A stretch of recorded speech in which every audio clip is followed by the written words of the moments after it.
Hello बच्चों, कैसे हो आप सब लोग। आई होप सब लोग अच्छे होंगे। एक बार फिर से स्वागत है आपका हमारे यूट्यूब चैनल पढ़ो लिखो में। मैं एक नई वीडियो लाई हूँ आपके लिए। ये डेट 29 अक्टूबर की है। शिक्षा निदेशालय की वर्कशीट है। क्रम संख्या इसकी 97 है। हम क्लास 5 की है ये। और यहाँ अपना नाम लिखेगा, यहाँ पे टीचर का नाम। और आज भी हम राख की रस्सी वाला ही चैप्टर करेंगे। आइए शुरू करते हैं। प्यारे बच्चों, नीचे लिखी गई पंक्तियों को ध्यान से पढ़िए। चले, पीटर और रीटा दोनों 5वीं कक्षा में पढ़ते हैं। एक दिन उन्होंने पाठ राख की रस्सी पढ़ा, उस पर चर्चा करने लगे। उन्हें ये पाठ पढ़कर बहुत मज़ा आया।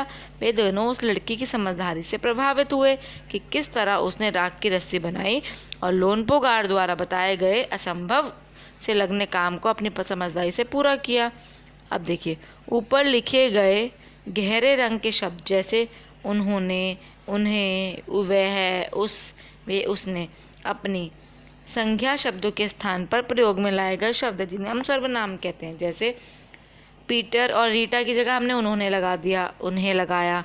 वे मतलब पीटर और रीटा दोनों, उस लड़की मतलब जिसको लोनपो गार्ड ने वो किया था ना, अपनी समझदारी मतलब लड़की की समझदारी। तो हमने क्या किया, उसके ही बारे में पढ़ा। जो संज्ञा शब्दों की जगह दूसरे शब्द प्रयोग होते हैं उन्हें हम क्या बोलेंगे, सर्वनाम शब्द। आइए इसको आगे देखते हैं। हम यहाँ चलते हैं। नाम वाले शब्दों के स्थान पर प्रयोग किए जाने वाले शब्द सर्वनाम शब्द कहलाते हैं। पाठ राख की रस्सी में दी गई पंक्तियों को ध्यान से पढ़िए। नीचे लिखे गए प्रश्नों के उत्तर अपनी कॉपी में लिखिए। एक दिन लोनपो गार्ड ने अपने बेटे को 100 भेड़ें देते हुए कहा, तुम इन्हें लेकर शहर जाओ, मगर मारना या बेचना नहीं, इन्हें वापस लाना 100 जौ के बोरों के साथ, वरना मैं तुम्हें घर में घुसने नहीं दूंगा। इसके बाद उन्हें बेटे को शहर की तरफ रवाना किया। लोनपो गार्ड का बेटा शहर पहुंच गया, मगर इतने बोरे जौ खरीदने के लिए उसके पास रुपए ही कहाँ थे। वह इस समस्या को सोचने और विचारने लगा के लिए सड़क किनारे बैठ गया, मगर कोई हल उसकी समझ में नहीं आ रहा था। वह बहुत दुखी था। तभी एक लड़की उसके सामने आ खड़ी हुई, बोली, क्या बात है, तुम इतने दुखी क्यों हो। आइए हम इसको देखते हैं क्या करना है। लोनपो गार्ड का बेटा क्या खरीदने के लिए शहर गया था, तो वो 100 जौ के बोरों के लेने के लिए शहर गया था। 100 जौ के बोरे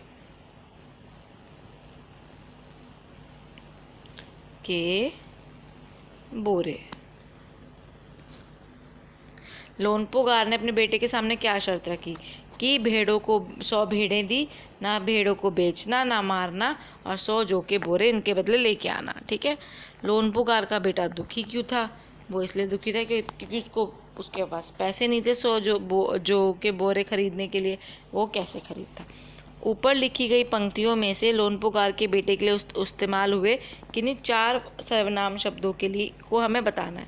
देखो, लोनपो गार्ड ने अपने बेटे को 100 भेड़ें देते तो कहा कि तुम किसके लिए हुआ, उसी के लिए। तो पहला हो गया तुम। इन्हें लेकर जाओ, मगर इन्हें मारना है बेचना नहीं, इन्हें वापस लाना 100 जोड़ कर, वरना मैं ये तुम्हें भी उसी के लिए यूज़ हुआ है। इसके बाद उन्होंने बेटे को शहर की तरफ रवाना कर दिया। बेटा शहर पहुंचा, मगर इतने बोरे जौ कहाँ से लाता। तो उसके पास रुपए तो उसके भी आ गया। वह इस समस्या को सोचने विचारने लगा, मगर कोई हल नहीं रहा। तो उसकी समझ में, लोनपो गार्ड की समझ में नहीं आ रहा था।